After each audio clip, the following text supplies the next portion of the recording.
Hai, apa kabar semuanya? Masih bersama Mr. SK.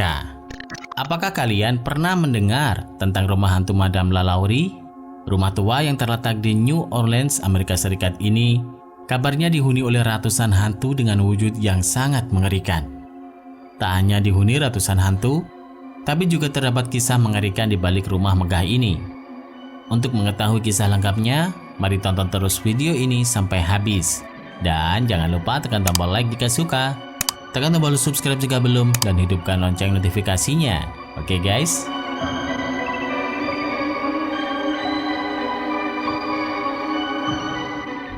Jika ada rumah yang paling berhantu, rumah itu adalah milik Mary Delphine McCarthy, atau yang sering disebut sebagai Madame LaLaurie. Madame LaLaurie adalah seorang sosialita asal New Orleans yang terkenal kejam karena telah melakukan penyiksaan dan pembunuhan terhadap para budaknya. LaLaurie juga sering disebut sebagai pembunuh berantai pertama di Amerika Serikat dengan jumlah korban hingga mencapai 100 orang. Meski begitu, ia tidak pernah memperoleh pengadilan hingga akhir hayatnya. LaLaurie lahir pada 19 Maret 1787. Ia adalah putri dari pasangan harmonis Barthélemy de McCarthy dan Mary Jane LaRebel. Banyak yang beranggapan LaLaurie kemudian berubah menjadi jahat setelah dia menikahi suami ketiganya, Leonard Louis Nicholas LaLaurie. Sebelum rahasianya terbongkar, LaLaurie dulunya terkenal sebagai seorang bangsawan yang terhormat.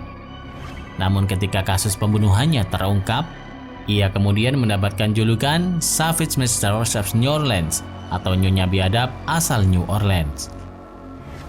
Pada tahun 1831, Madame LaLaurie membeli sebuah rumah 3 lantai di 1140 Royal Street di French Quarter.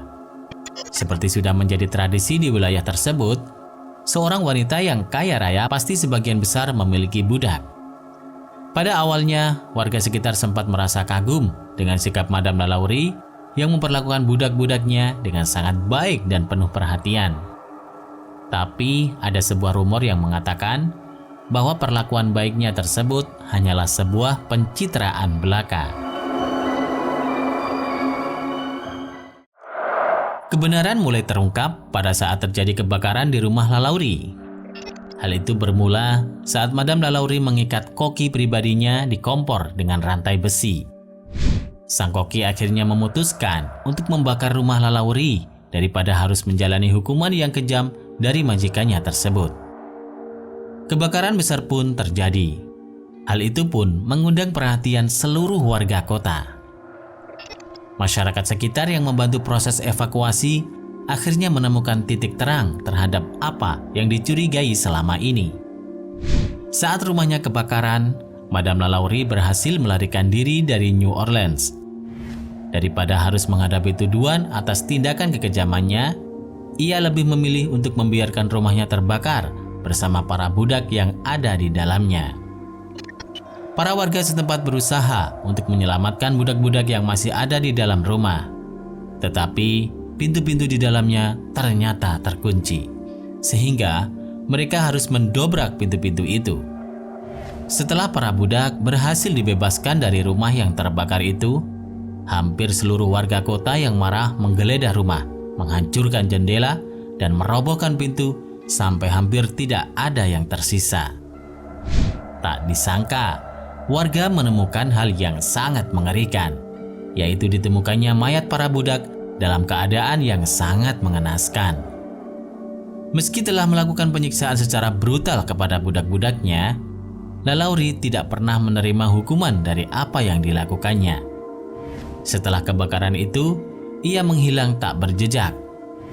Banyak orang percaya bahwa LaLaurie pertama kali melarikan diri ke Alabama sebelum akhirnya pergi ke Paris, tempat dia menjalani sisa hidupnya dalam kebebasan.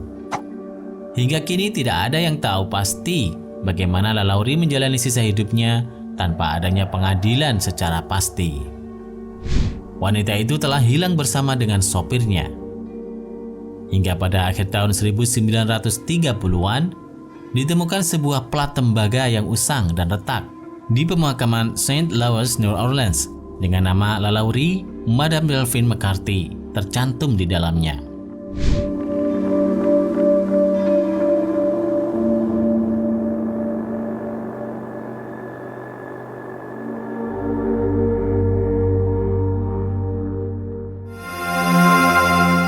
Setelah kebakaran besar yang melanda, rumah itu akhirnya direnovasi dan diubah menjadi sebuah rumah baru yang disewakan.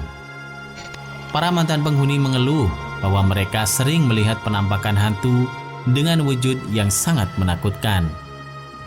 Bahkan ada juga yang mengaku melihat sosok hantu budak tanpa pakaian yang dirantai dan suka mengejar-mengejar orang dalam rumah tersebut. Rumah Madam LaLaurie ini sampai sekarang pun masih berdiri kokoh di New Orleans, Amerika Serikat. Selama bertahun-tahun, rumah tersebut juga telah digunakan sebagai sekolah, gedung pertunjukan musik, toko furnitur, panti asuhan, hingga menjadi bangunan apartemen. Rumah tersebut akhirnya dibeli oleh aktor kawakan asal Amerika Serikat, Nicolas Cage, pada 2007. Selang 2 tahun kemudian, Cage melelang rumah tersebut karena dirinya mulai bangkrut.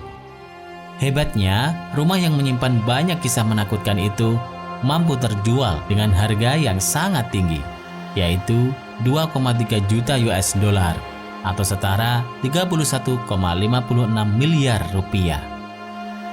Itu merupakan salah satu harga fantastis untuk sebuah hunian yang sudah terkenal berhantu. Cage bahkan dengan berani menyatakan properti tersebut memang menyeramkan dan berhantu. Namun Cage tak pernah takut tinggal di rumah itu karena dirinya sangat menyukai misteri. Kisah rumah Madam LaLaurie ini juga pernah diangkat dalam sebuah serial Amerika berjudul American Horror Story Coven yang dirilis tahun 2011. Menyeramkan sekali kan? Nah, jika kalian diberi tawaran gratis untuk menghuni rumah ini 1 malam saja, berani nggak? Dijamin nggak bakalan berani deh. Mending tidur di pinggir jalan saja. Terima kasih sudah menonton. Jangan lupa share dan sampai jumpa di video berikutnya.